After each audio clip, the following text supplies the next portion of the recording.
Ladies and gentlemen, we are back for another rocking episode of Global Leaders.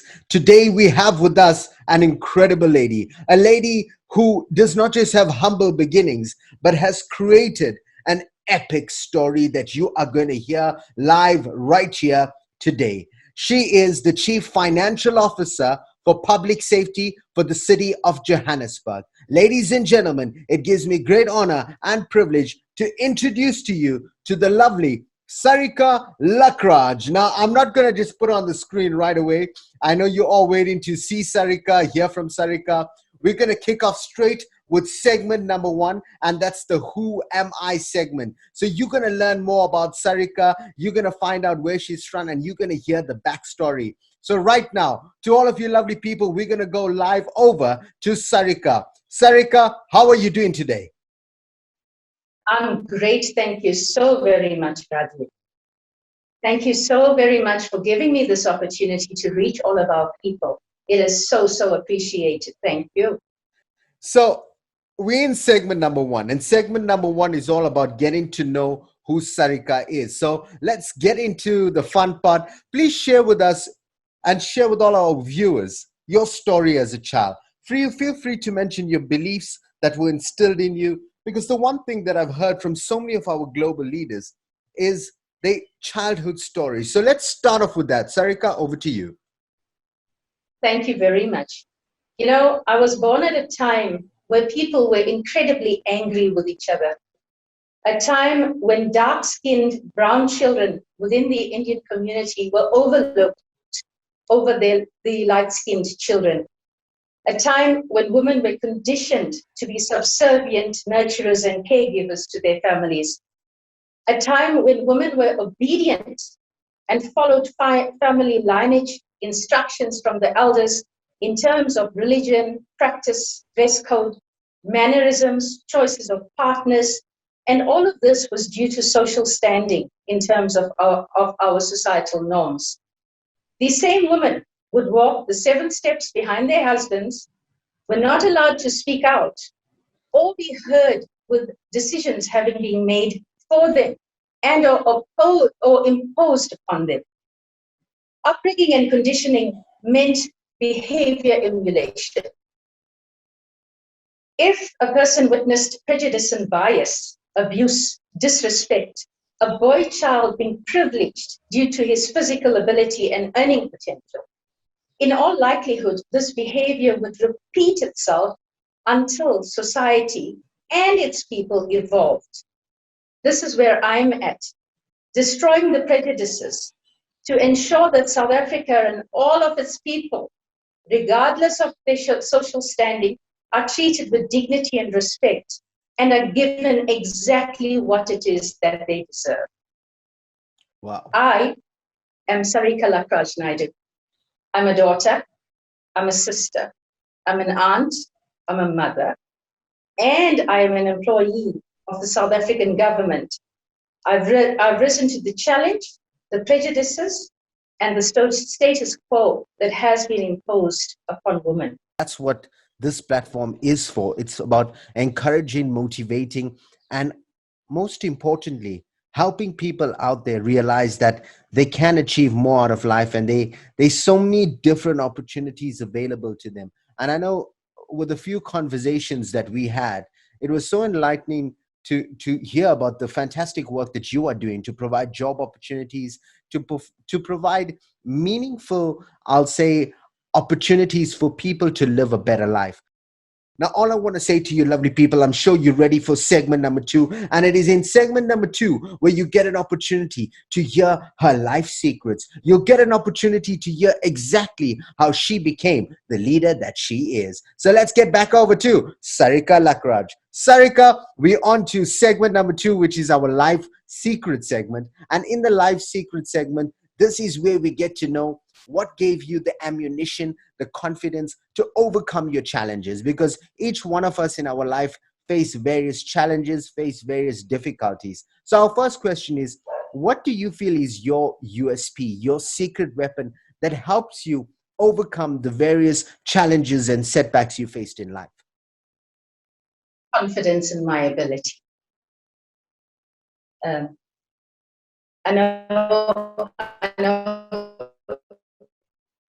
It's a phrase that might be commonly used, but it's actually the confidence in my ability that actually drives me. To me, the sky is never a limit. The limit is actually in your thinking capacity and your intellectual capacity. So I must admit upfront, I don't know everything.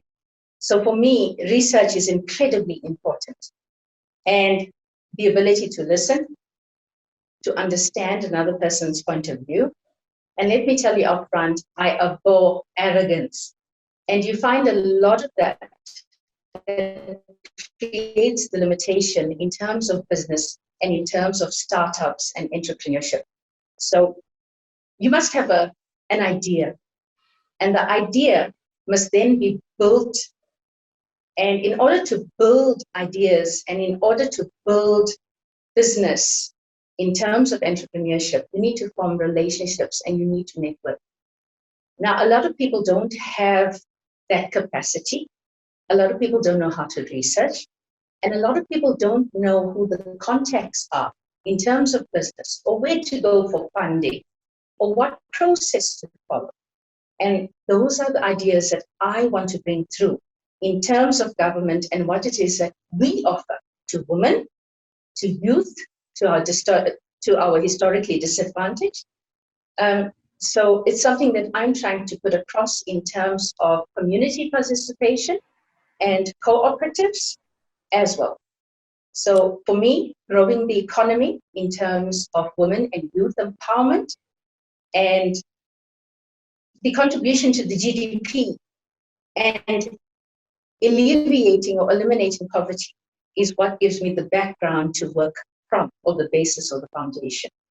Thank you. No, 100%. And I love your sort of mindset and outlook to that, because that is a huge problem in South Africa. There's so many entrepreneurs, there's so many women, there's so many youth out there that want to get things done, that have the great ideas, and that they want to make things happen, but they don't know the correct steps. They don't know about, applying and getting on the JST, getting the BE certificate sorted out, getting the clearances. And I think it's so great that you are speaking about these things and we bring in these things to the forefront so that youth out there have a simple step-by-step plan of action that they can follow, that they can make a success out of themselves.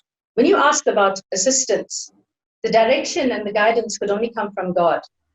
And to have a partner by my side who understood that I was not a chip off the old block and my thinking was indeed different, was actually a breath of fresh air. And I think he supported me enough to allow me to stand on my own, to make mistakes, to learn from it, and then obviously to develop a life plan going forward as to how it is that I can invest in the people of our country. So that is where I actually come from. Thank you. Wow, I think that's such a beautiful answer, because I also had the opportunity of meeting your son, who's actually a splitting image of him. So it's such a pleasure to see that the legacy of your late husband lives on, and I think that's what it's all about, keeping the legacy going. That was an incredible answer, Sarika. And I think that's what makes you such an incredible person, because you do not forget where you're from. You do not forget the people who helped you become who you are. And I think that's one of the most important things in the world, is your persistence when you get started and your attitude when you reach the top. We're going to our next question now, and that is, who is your role models? And I know to many of highly successful people, they speak a lot about mentors and role models. And what we want to know today is, who is your role models, and is role models or mentors important for you? Please share with us, Sarika. Now I turn this question on its head. And now I'm going to give you a response that I thought about. It's very inspiring to read about people and their life lessons and how some become very successful while others achieve their sense of purpose. The granny selling fruit and vegetables on the street, the bogo who cleans houses whilst taking care of children and her grandchildren, the seamstress who sews and stitches and repurposes clothes are my inspiration. Those women that would provide the bare necessity in terms of food on the table Can you imagine what hardships they have had to go through to be able to put that food on their table? Can you Oh, imagine? And here that we that speak is about all of these great people who have written books, who have had access to monetary funding and all of that. But meantime, that gogo that needs to catch a taxi, that needs to leave home at 5 a.m. just to reach her destination at 7:30 to start working for a family who she serves during the day. And her work doesn't stop there. She then catches a taxi at 5 p.m. at night, will reach her place between 7 p.m. and 7:30 p.m. every night. And then she has to still go cook and provide food for her children as well as for her grandchildren.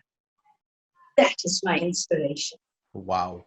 Thank you. Honestly, I think that was one of the best answers that we could have ever got for that question. It's because at the end of the day, we are so quick to put on pedestals the people that have it all, but we need to always remember the people with humble beginnings and the people that live simple yet extremely valuable lives. And thank you very much for mentioning that. And I think that was such an appropriate answer.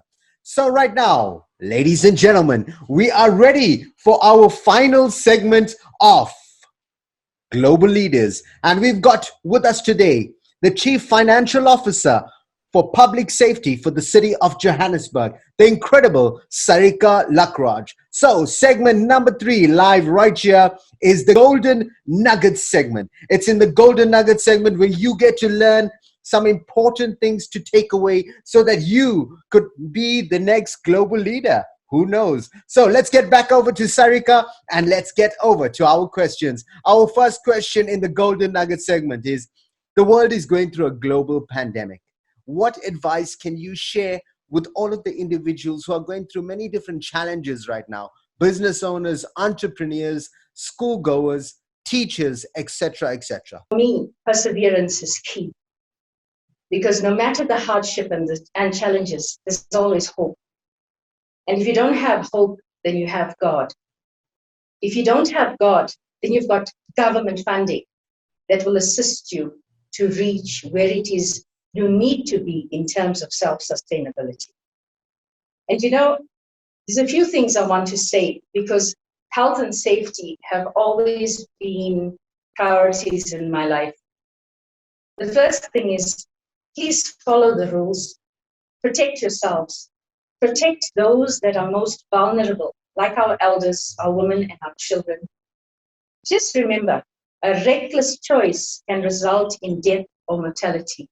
It's something we don't want because each of us has suffered horrible loss during this time. So I must tell you, I am going to use social media to reach out to people that need help, not just in terms of putting food on the table, but in terms of the processes that we spoke of, in terms of entrepreneurship, in terms of funding, in terms of widows in distress, in terms of finalizing at the Master of the High Court liquidations and distributions and so of that, and all of that. And I must tell you, all of these things I'm going to do at no cost, just as a service to our community. And I'm hoping that people will embrace that because I'm now going to go forward with notifications on social media where people can get the necessary guidance and assistance in terms of moving forward. That's actually beautiful because sustainability is one of the most important things, and it's great to see that it's not just words. And you are coming from government, and a lot of people when it comes to government they say it's words, and I've seen action from you, and I'm truly I'll say honored to be interviewing someone of your status, someone who's actually not just saying the words but actually doing it. So really kudos to that. Now, Sarika, before we love you and before we leave you, our last question is a question for all the entrepreneurs out there. And it's something that I think is very important in South Africa right now, with so many jobs being lost and with so many retrenchments taking place. If you had to start from scratch as an entrepreneur, absolutely nothing in the bank account, maybe just left high school, what would you do and how would you go upon your journey? You know, I only achieved my PhD in the latter years of my life. And I'm going to stress this point. without education, without exposure, and without having the will, because remember, you've already got the talent from God, you actually can't move forward. What I've learned is that skills and expertise in terms of startup business in South Africa is a current weakness.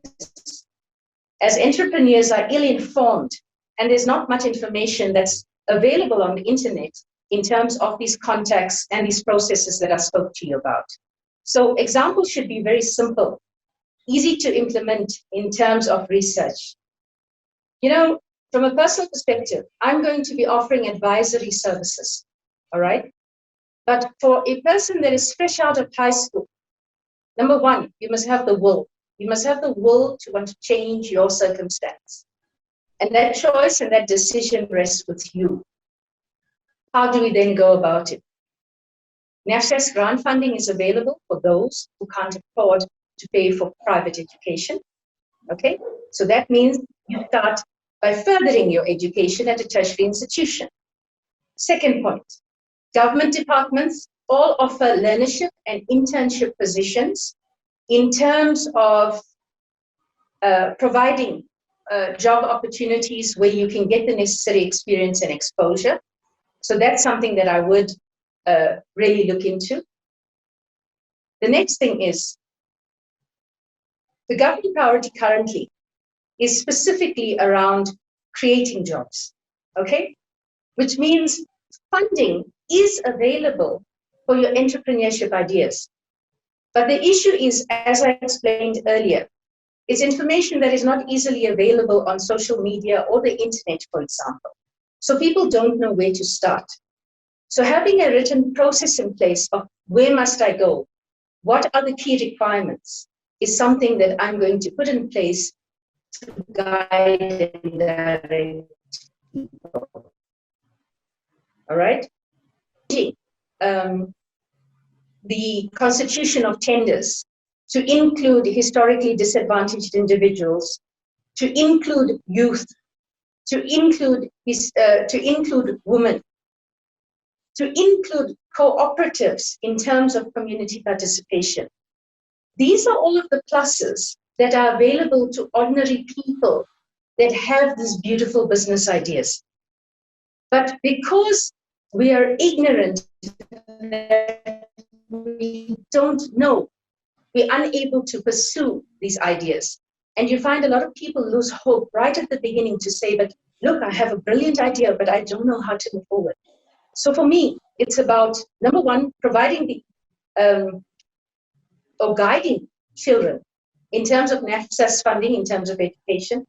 Second point is writing out the process in terms of prospective entrepreneurs and what the key requirements are and where it is that they need to go to in terms of their startup. And what I'd also like to do is, I mean, you know, with project management, there's also a phase of maintenance and TLC. So the maintenance phase will be a business advisory consultancy that will hold an SMME's hand, who will create the opportunity with our key role players in terms of big business, in terms of an incubation program. So a small person like me, who sits in a little part of the world, can then join forces with a bigger company in terms of getting the exposure, in terms of learning standards that are expected of me. And then government is already giving 30% of these tenders in terms of point score to the community-based participation and to SMMEs. So it's just a matter of bringing and registering those communities or the community-based participation in terms of the cooperatives, in terms of the SMMEs, and then holding their hands along the process, teaching them skills that include finances, stock levels, material items, how to do an income statement, balance sheet, how to manage a cash flow, how to form relationships, how to be sustainable in terms of ensuring that this business idea materializes such that it's no longer just a survivalist mentality of putting food on the table, but it's actually then about wealth creation and how much you can actually, you yourself, give back. So that is where I come from. That is what I stand for. And that is what I am prepared to do, given this opportunity of actually thinking about what else it is that I can do in order to make a difference to our populace. Thank you. Wow, wow, wow. It seems like there's been a lot of wows on this interview because your answers are just so fitting right now. Because, being an entrepreneur in South Africa, and I can fairly say that, there is a lot of challenges, there is a lot of setbacks, but I think knowledge is the key. And what you mentioned right now is so important, a simple sort of script, step by step formula. You do this, you get registered on this database. You basically follow a simple process, and yes, our entire team will be most willing to help you upon rolling out knowledge on this basis. And exactly what you mentioned, where we can educate and help future entrepreneurs grow their business, grow their ideas. And I love the way you said, it's not just about putting food on the table. It's about wealth creation. It's about those entrepreneurs going out there and creating jobs for future people who maybe cannot be an entrepreneur. And that's what I love so much about these specific shows and these opportunities.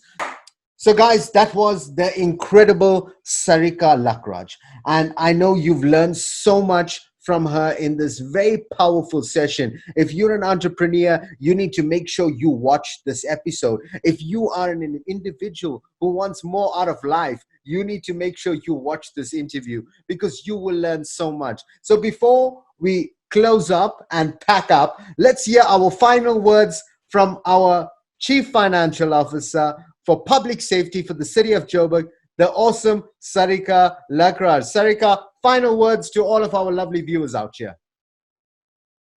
There are millions of opportunities. The sky should never be your limit. Your mind should never be your limit. And whatever you do, ensure that you help others to help themselves. Thank you very much. Couldn't have put it better myself. To all of you lovely people, from myself, Rajiv Mothie, you've heard the final words from the lovely Sarika Lakraj. From myself, Rajiv Mothie, I've got one thing left to say. You guys have just been motivated.